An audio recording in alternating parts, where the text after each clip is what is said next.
আসসালামু আলাইকুম ওরহমতুল্লাহি ওবরাকাতুহু। সম্মানিত সুপ্রিয় দর্শক, ইমানদার ভাই বোনেরা, আশা করব আপনারা সকলে ভালো আছেন। আসুন আজকে আমাদের ভিডিওর মধ্যে একটি বিশেষ গুরুত্বপূর্ণ আলোচনা আমরা এনেছি, যেটি হলো যে রাগ করে স্ত্রী যদি আলাদা বিছানায় ঘুমায় তাহলে কি করণীয়। এক প্রশ্নকারী ভাই প্রশ্ন করেছেন যে আমার স্ত্রী রাগ করে প্রায় সময়ে আলাদা ঘুমায়, আমি হাজার চেষ্টা করেও তাকে আমার কাছে শোয়াতে পারি না, এমত অবস্থায় এক্ষেত্রে আমার কি করণীয়। সম্মানিত ভাই, প্রশ্নকারী ভাই, আপনাকে আমরা বলবো এর উত্তরে যে আল্লাহ তাআলা বলেন যে তোমরা নারীদের ব্যাপারে কল্যাণকামী হও। কেননা নারীদের ব্যাপারে কল্যাণকামী এই জন্য হতে বলেছে যে নারীরা হলো পাঁজরের তৈরি, পাঁজরের হাড় থেকে নারীদের সৃষ্টি করা হয়েছে। পাঁজরের মধ্যে উপরের হাড় থেকে, উপরের হাড্ডি থেকে নারীদেরকে সৃষ্টি করা হয়েছে। আর উপরের যে হাড্ডি হয় বা হাড় হয় সেটা সব থেকে বেশি বাঁকা হয়। তাই বাঁকা হাড়কে যদি কেউ সোজা করতে যায় তাহলে সেটা ভেঙে যাবে, আর সোজা যদি না করে অর্থাৎ এরকম ছেড়ে দেয় তাহলেও কিন্তু তার বক্রতা যাবে না। অতএব তোমরা নারীদের ব্যাপারে কল্যাণকামী হও। বুখারী শরীফ 3331 নম্বর হাদিস, মুসলিম শরীফ 1468। সুতরাং আপনাকে কি করতে হবে?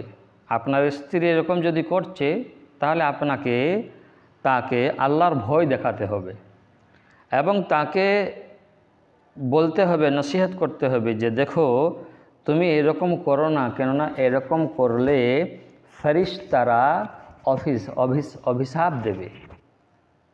এরকম যারা করবে তারা অভিশপ্ত।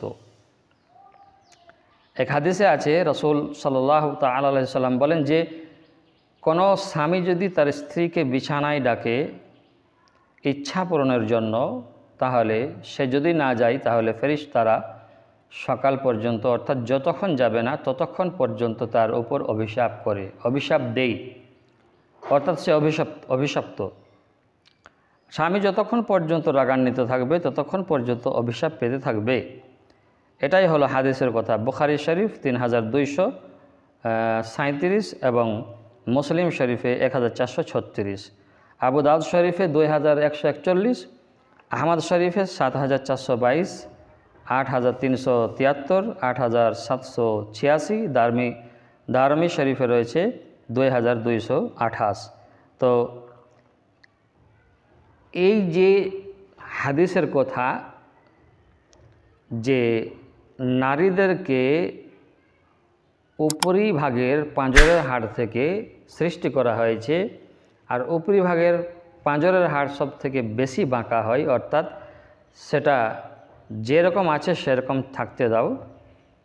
ওকে সোজা করতে গেলে ভেঙে যাবে, আর এরকমই ছেড়ে দিলে তার বক্রতা যাবে না।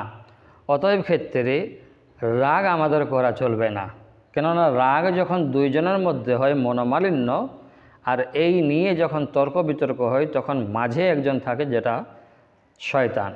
আর শয়তান মানুষের মনের মধ্যে অনেক রকমের উস্কানি দেয়, ওয়াসওয়াসা দেয়, যার কারণে শয়তান মজা পায় এবং মানুষের মধ্যে মনোমালিন্য ঘটে, তর্ক বিতর্কর মাধ্যমে ঝগড়াঝাটি শুরু হয়। অতএব ক্ষেত্রে রাগ করা চলবে না। একজন রাগ করলে একজনকে ঠান্ডা থাকতে হবে। তো আমরা এরকমভাবে আমল করব, ইনশাআল্লাহ তাআলা দেখবেন ফলাফল পাবেন। আশা করব বুঝতে পেরেছেন। ভালো থাকুন, সুস্থ থাকুন। আমাদের চ্যানেলে নতুন হয়ে থাকলে আমাদের চ্যানেলটাকে সাবস্ক্রাইব করে দিয়ে সাথে থাকুন, পাশে থাকুন। আসসালামু আলাইকুম ওয়া রাহমাতুল্লাহি ওয়া বারাকাতুহু।